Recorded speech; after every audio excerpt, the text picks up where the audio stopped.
Hello everyone. I'm caught up in a time loop here. I welcome you very warmly to this lecture. My name is Professor Stefan Aum. I'm an economic geographer. I'm also PI in the cluster, and it is my honor to chair this meeting, the ICDL keynote conversation with Professor Katherine McKittrick. ICDL actually stands for Intersectionality and Critical Diversity Literacy Lecture, which is housed in the cluster's Directorate for Gender and Diversity, which is headed by Dr. Christine Vogt-William. And over the years, we had several renowned scholars gracing the series, among them calibers such as the late Professor Nisere Mugo or Françoise Vergès. Some of you may remember that. And I really recommend that you visit the subsection on the cluster's website to learn more about these past lectures. Today, we are honored to welcome Katherine, who will speak with us in a conversation about a Black sense of place. And by doing so, by placing this conversation within the institutional locus of this conference, we live up to a recent call of Patricia Daly, who gave the opening keynote on Wednesday, and Amber Murray, namely to build a stronger bridge between what is often termed African studies, a label we can critically discuss, and the vibrant field of Black geographies. And I think Katherine is the ideal person for this as the major thinker on Black spatialities, and more generally, one of the major thinkers on space and place that is with us. She's the Canada Research Chair in Black Studies. She researches in the area of Black studies, of course, and anti-colonial studies, and also critical creative methodologies. She authored Demonic Grounds, her first book, Black Women and the Cartographies of Struggle. She also edited a very important book on Sylvia Wynter on being human as praxis. Sylvia Wynter, the Caribbean scholar who cannot be easily pinned down because she's covering a wide range of topics, and also co-edited a book with Clyde Woods, the late Clyde Woods, on Black geographies and the politics of place, which again was very foundational for the field of Black geographies. Her recent monograph, Dear Science and Other Stories, is an exploration of Black methodologies, and it will loom large in this conversation, but the conversation also partly transcends this book. She's also a former editor of the leading geography journal Antipode, which again underlines how central she has been for the discipline of geography. And maybe a last note on her own work of institutionalizing Black geographies as a field and Black studies more generally.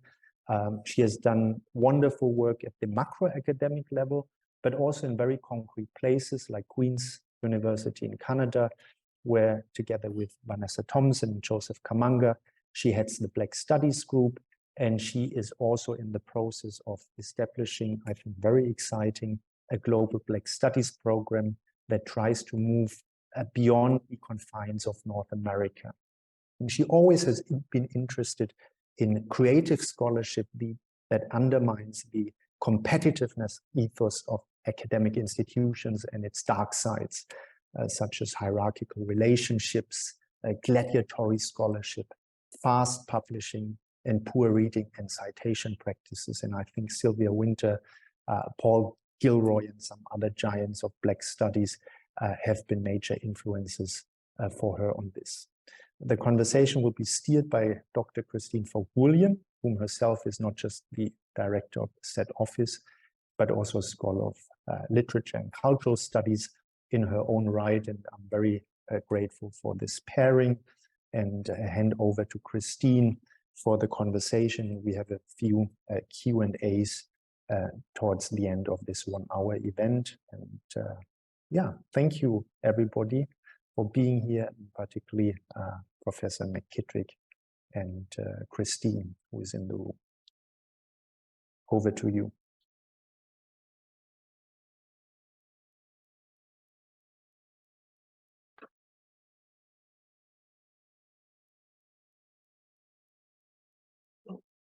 We can't hear you.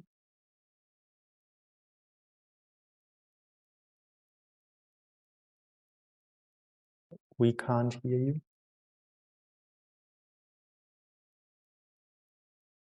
Masters do something there, the Zoom wizards. Now we hear you. We can hear you. Please, thank you, indeed. All right, fabulous. So you can hear my dulcet tones. Once again, welcome to this event. It's been something that Stefan and I have been working on for quite some time. It is my great pleasure and privilege to welcome Professor McKittrick to this particular space of Bayreuth. Prof, it's a pleasure to meet you, albeit online. I'm waiting for the day where we can actually share physical space.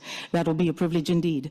I have to say, Professor McKittrick's Dear Science and Other Stories is a book that is very, very close to my heart. Her precepts laid out in these particular mappings of Black feminist geography and spatialization are extremely important to my own work. I've learned much, and I look forward to learning even more at this conversation.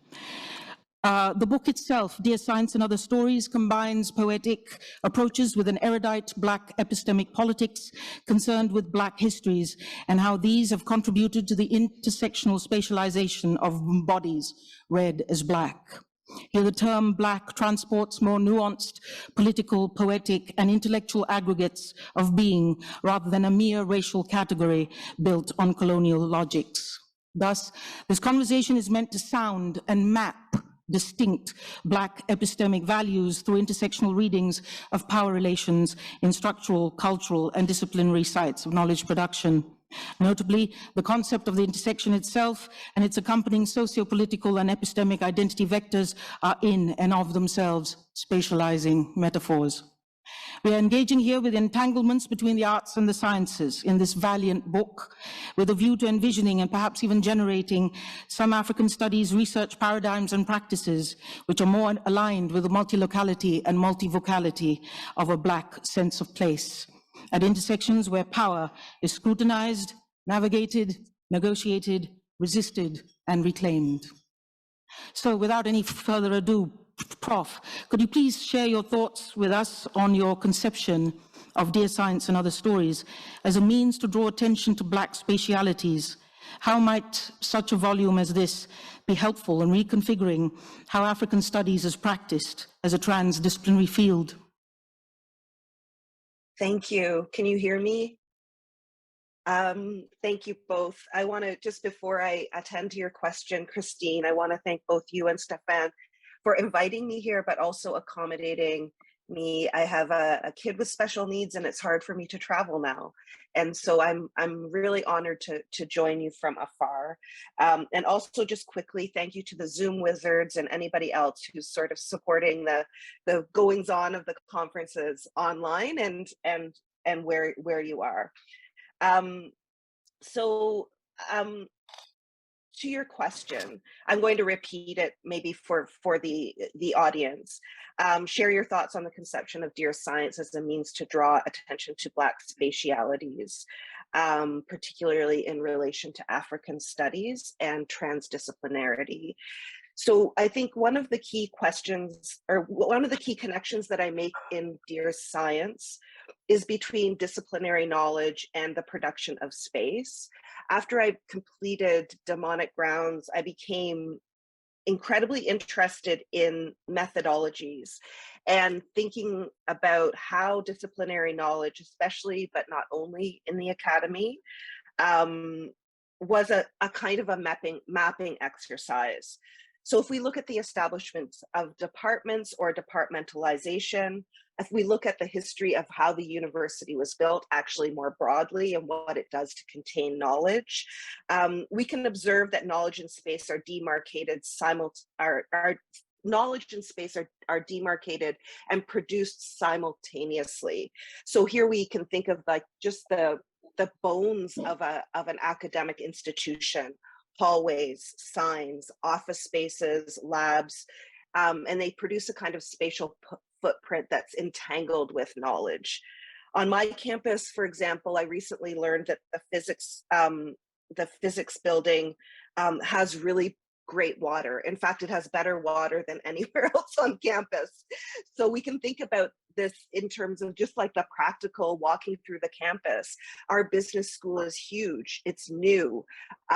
It probably has good water too. And it makes me think about not only, it makes me think about what the difference between good and bad water is at my university, but it also allows us to think about boiling water advisories in Canada, particularly in Indigenous reservations, water crises in Southern Africa, and this like water kind of can hold us together if we think about it. So if the physics department has great water, what does that, in a North American university, what does that say about how physics is bound up in the production of knowledge and bound up in the production of space simultaneously? And in my field, I mean, I've always kind of told this as a joke, but not a joke, but in my field, or my interdiscipline, which is Black studies and gender studies, some anti-racists have bigger offices than other anti-racists. And I think I've thought a lot about that for many years in terms of who gets funding and why from the federal government, and how does that kind of uphold a particular type of knowledge that isn't anti-colonial, for example. So once we make this connection between knowledge and space, we can momentarily open up the ways that radical interdisciplinary knowledges, or radical interdisciplinarity can possibly destabilize this logic. For me, when we're doing our best interdisciplinary work, we're not setting up a camp or bordering our knowledge systems. We're not resting comfortably within the walls of an already existing and calcified knowledge world, which is often, for many of us, the academy. We're seeking out ways to enact or write about or struggle toward liberation. And this can be incredibly painful and uncomfortable to kind of breach those existing knowledge systems. So a field such as African studies, like Caribbean studies or Asian studies or other kind of area studies type disciplines, they hold a special kind of currency in the academy. And for me, your question, actually, I'd never thought about this question until you raised it, because I've thought about interdisciplinary knowledge like identity disciplines, gender studies, Black studies, African American studies, Afro-American studies, and so on and so forth. And I've thought about them in relation to identity, but your question really allows us to grapple with disciplines that were produced in a kind of anthropological area studies logic that are beholden to the geographies that they are studying and talking about, and doing field work within those particular geographies. So this is a bold suturing of African studies, Caribbean studies, Asian studies, is a bold suturing of a geography to disciplinary knowledge. So it is implicit that African studies and knowledge produced within this field focus on Africa. It's sort of implied. Whether or not the scholars within African studies do this doesn't matter. The point is that the symbol and signifying work of the continent of Africa kind of tethers it to the continent. And we all know that Africa is not a bounded set of countries, or that communities within the continent of Africa are monolithic. We know this. We know that Africa is not a country as well, which is sometimes how it's talked about if you're coming from North America. We know that continental borders are harmful. And it's clear that a field such as African studies illuminates how meaningful geographies are to both disciplinary and interdisciplinary knowledge systems. So there's a lot, I think, going on here. Your question is incredibly loaded, particularly because of the ways that we understand geography, how we understand non-North American, or what they call like global North, which is really uncomfortable in itself, or global North countries, and global South countries, and so on and so forth, and how those get tied up in knowledge. So in Dear Science and across my research in the field of geography, I've tried to point out and build on momentary destabilizations. And one way to do this is to work through and draw attention to the ways Black studies is inherently interdisciplinary. And of course, how African studies is nested in this interdisciplinary project through the diaspora and through anti-colonial activities that are produced within the context of the continent itself, through work, through producing intellectual and creative works that refuse nation and borders and nationalism and white supremacy and racism. So I guess this is a long way of saying that Dear Science is less interested in producing or upholding a field of knowledge that might have a magical answer to our oppressive academic fields. And I just want to also, it's worth repeating that interdisciplinary fields are also incredibly oppressive. They don't always have this kind of, you know, they're also not magical. They're also incredibly exclusionary. So, so I'm less interested in producing a field of knowledge that will, you know, fix our oppressive academic fields, and more interested in activities that unsettle the geographic traces that actually make those fields possible, or fielding possible. Mm-hmm. Thank you. Wow. A couple of things are already occurring to me, but I'll save it for later. That's fine. Let's move on. You state in your introduction to the book that Dear Science is a study of, I quote, how we come to know Black life through asymmetrically connected knowledge systems. How might such knowledge then on our part help conceive of a decolonial epistemic trajectory in imagining Black space and place as part of African contexts and life worlds which are necessary for the 21st century? Mm-hmm. Thank you for this question as well, which is also loaded. Thank you. One of my favorite books is Simone Brown's Dark Matters. And one of my favorite quotations comes at the very end of that book, which is her question, what happens when Blackness enters the frame? And what happens, of course, is that the place and space changes, like places and spaces change.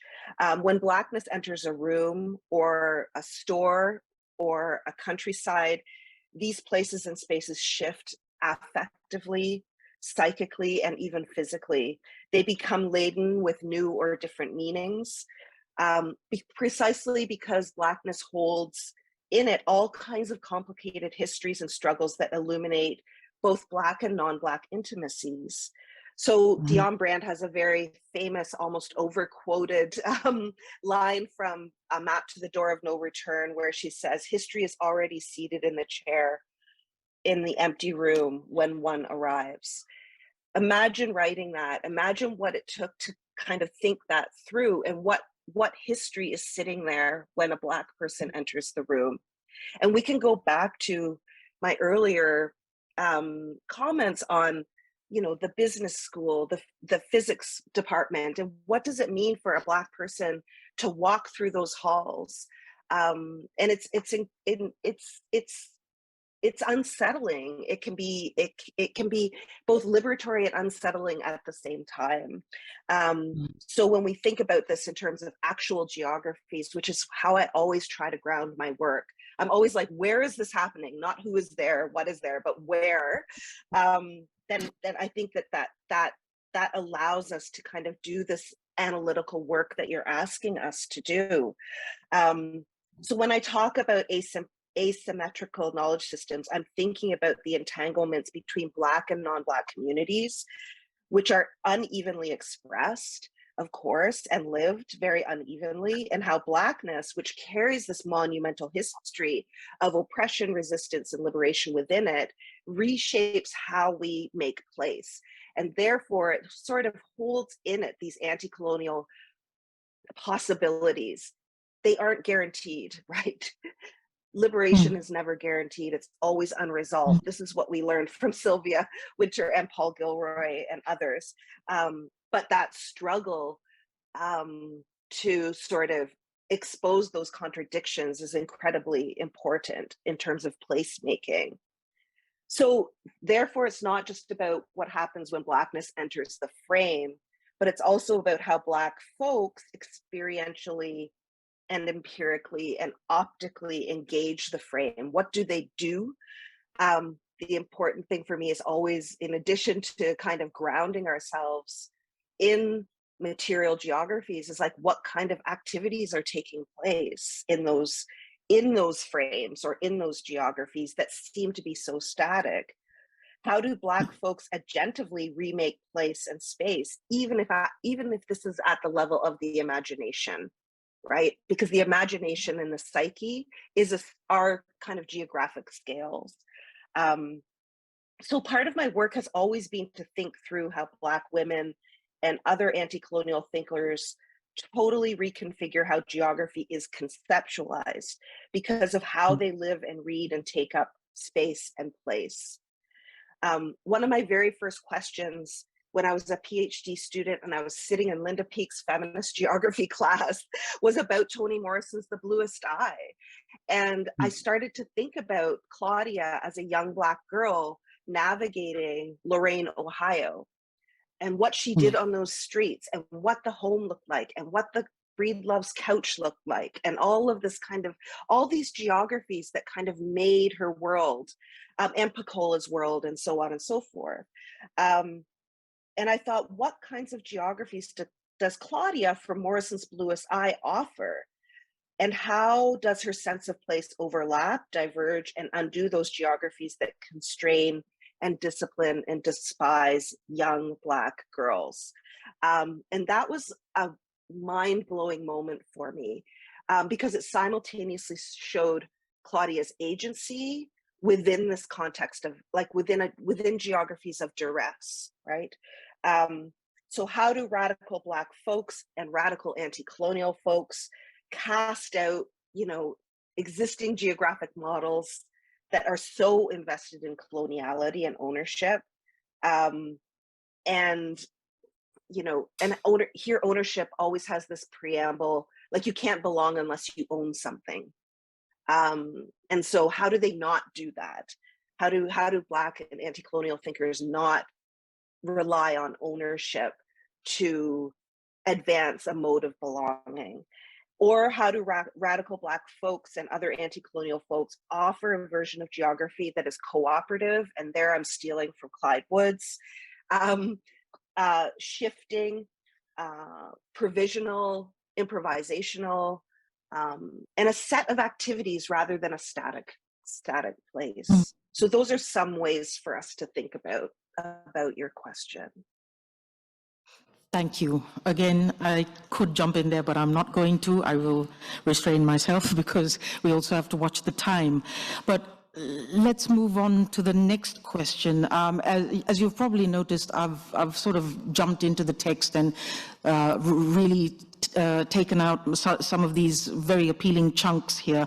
So here we go. From pages 120 to 121 of Dear Science, you map out the need for reflecting on disciplinary and epistemic relationality. Now, relationality is one of the cluster's core principles. How might a Black sense of place as praxis relate to more intersectionally complex consciousness of knowledge production as relational practice? Thank you for this. And one of my favorite ways to think about Black geographies is through relationality. And I love a good relationality question. So thank you for this beautiful question.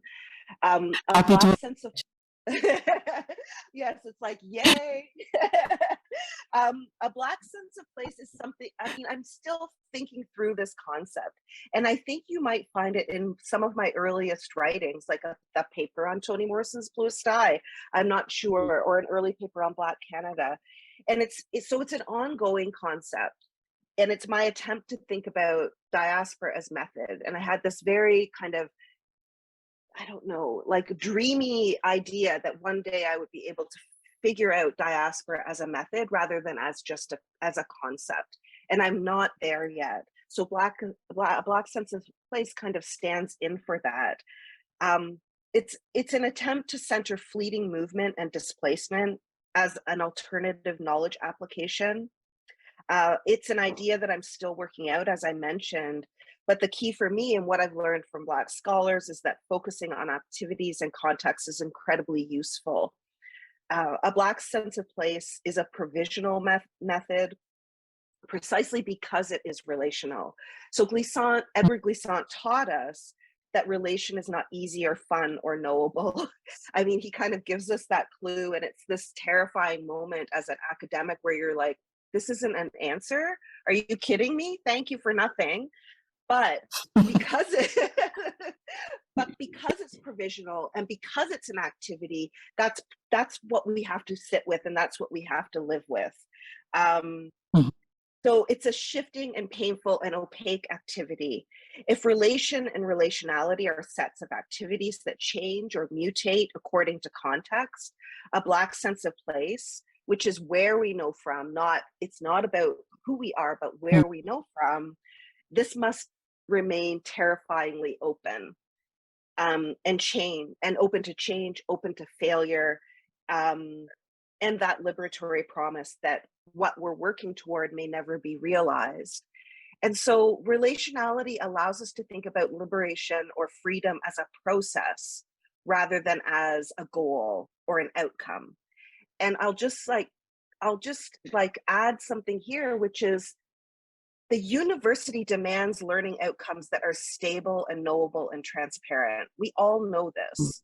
And so relationality is a way to undo that, I think, as is a Black sense of place, as are a number of concepts. You know, I'm thinking as well about Edward Soja's third space. There's a lot of work around this, but it's all of these ways of thinking about producing knowledge with an outcome that is not something that we can grasp, but rather something that we do is very, very useful for me. If liberation is something that we can realize, then we're probably not doing the right kind of work.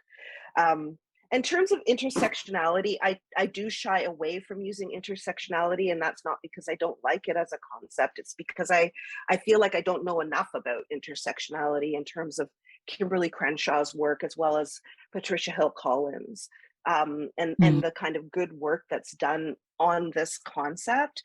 But it is also useful framework to talk about the doing of anti-colonial work. Particularly if we insist that intersectionality isn't stable, but it's stretchy, rather than implying that it's an unchanging analytical frame that you can apply in the same way across time and space. A good example of this is that if you teach intersectionality to first-year undergraduate students, it'll be framed in one way, but if you're teaching it to a PhD student, you'll probably frame it in a different way, right? And so it's kind of this expansive, like it's something that kind of moves in and out. It's expansive, and then it kind of gets put back into place and expansive. And so to think of it as a shifting frame is very, very helpful. And I think the brilliance of Kimberly Crenshaw's work on intersectionality and her gift is that she tells us in her 1989 paper that it shifts according to place, and she uses the crossroads as her metaphor. And so if we believe, as I do, that metaphors always have material traces in them, then she's actually talking about roads and crossroads. And so this is, and for her, this is where the unresolved contradiction of Black womanhood resides. But crossroads shift according to time and place. A crossroad in Canada is different than a crossroad in Germany. So we can think about it that way.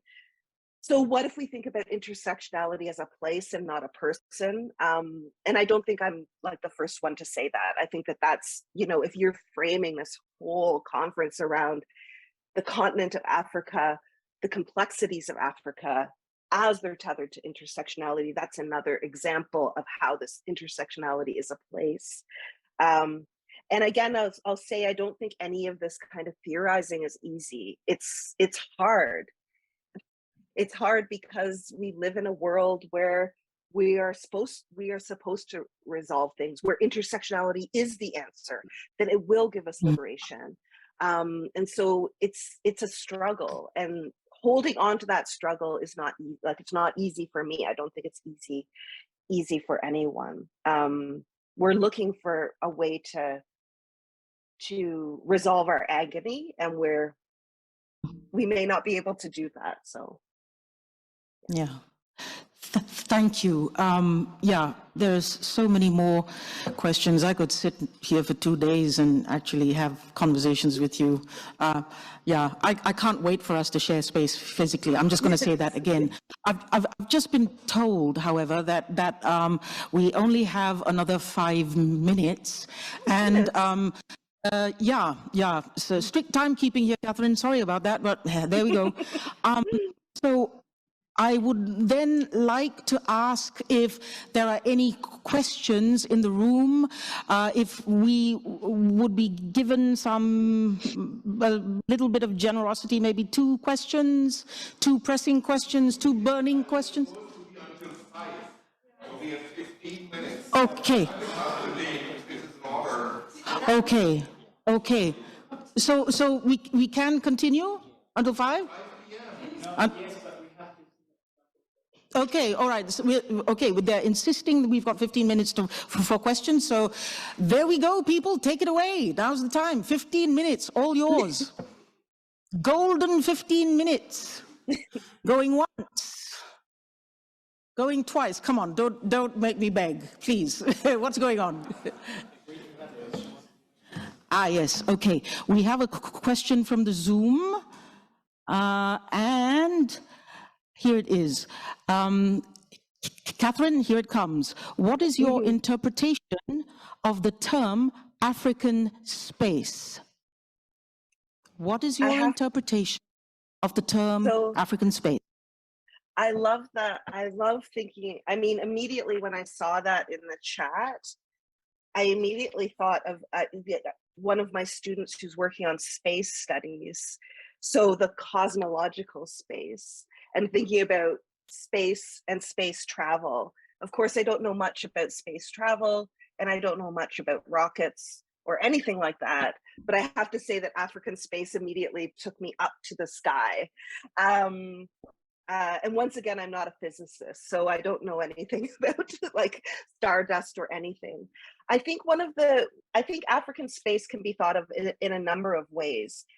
One is to imagine, I mean, I'd like to think of it through a kind of borderless understanding of the continent of Africa.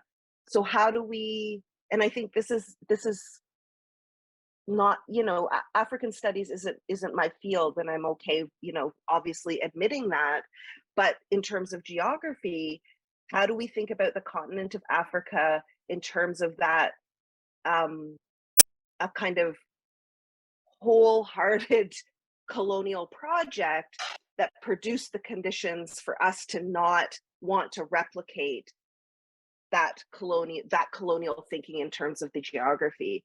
So how do we think about the borders of Africa as simultaneously strict and porous?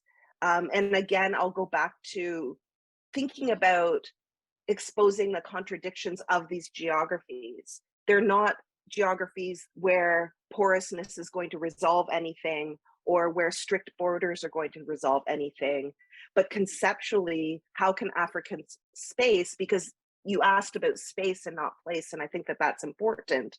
How can African space kind of do that conceptual work for us? And there it might be then attached to diaspora. And this moment of incredibly violent exile that also kind of bounces back and redefines the continent of Africa and moves forward, and allows us to think about more contemporary migrations of African communities to North America and parts of Europe.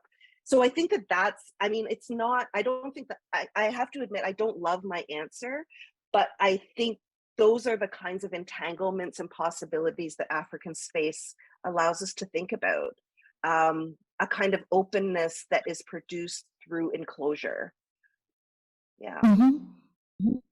Thank you. I think we all agree we're not looking for tidy answers and conclusive arguments. I think we have space for openness and messiness because, hey, that's life. That's the way I see it. But all right. Any more questions? Yes?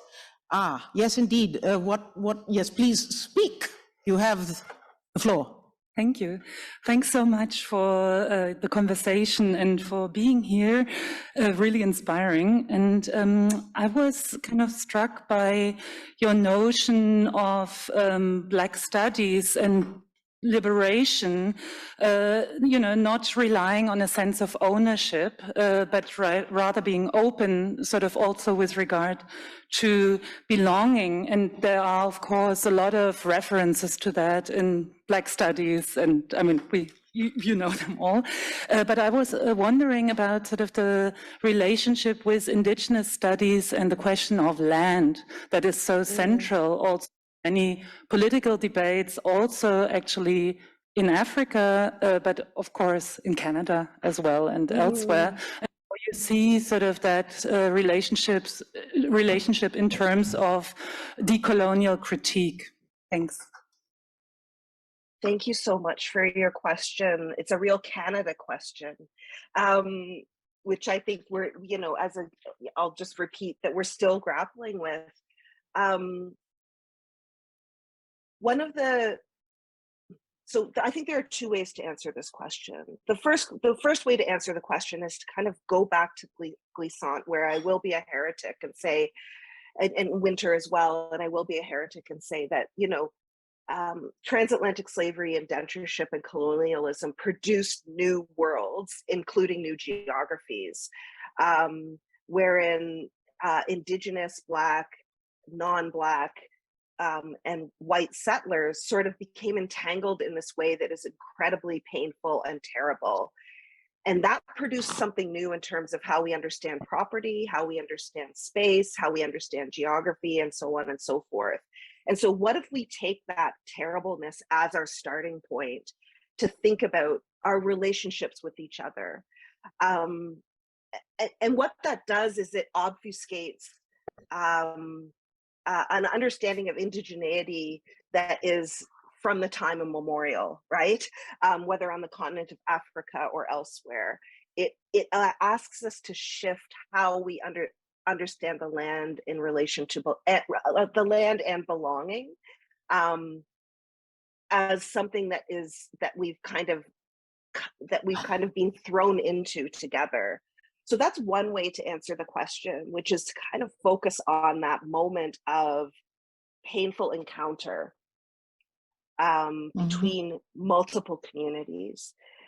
The other way that I think about that question, I think for me is doing the decolonial work that you asked about, particularly as academics or as non-academic intellectuals and organizers. And one of the things I've noticed in my university around Black studies and Indigenous studies is a real commitment to bifurcating these disciplines, having them compete for funding. So there's a decolonial scholarship. Black studies gets 2, Indigenous studies gets 3, right? Like this kind of thing. Compete for funding, assuming that they're not connected in the way that I said earlier through that terrible encounter, and so on and so forth.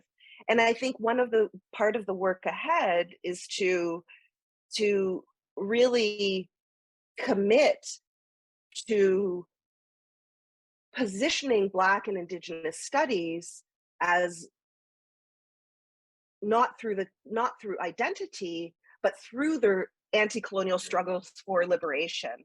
I think the moment that we shift away from identity and race, because that gets tricky in Canada, there's a card system for Indigenous folks. Somali folks in Toronto are being,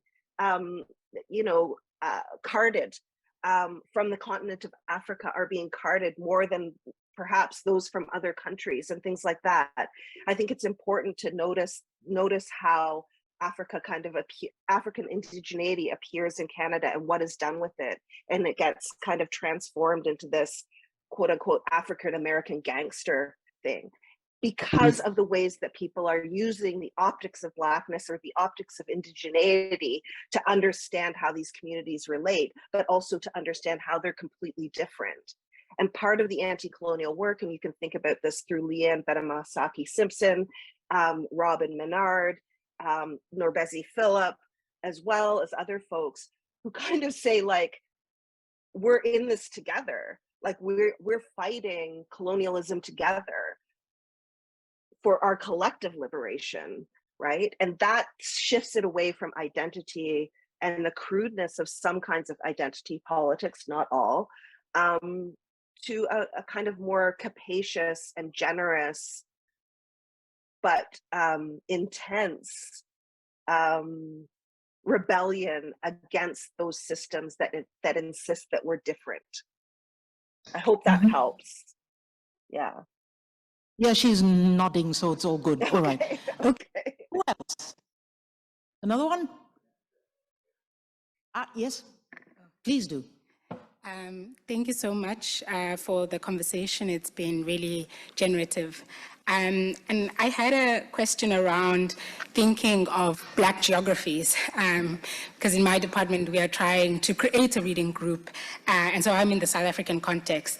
And we've sort of titled Black with a question mark because of, you mentioned now, non-university intellectuals. So in the South African context, referring to Black geographies as a container and a naming can sometimes be excluding of others who might not find that term useful, especially when you said that ethnicity is tricky. You talked about Canada, and there are a lot of similarities with South Africa.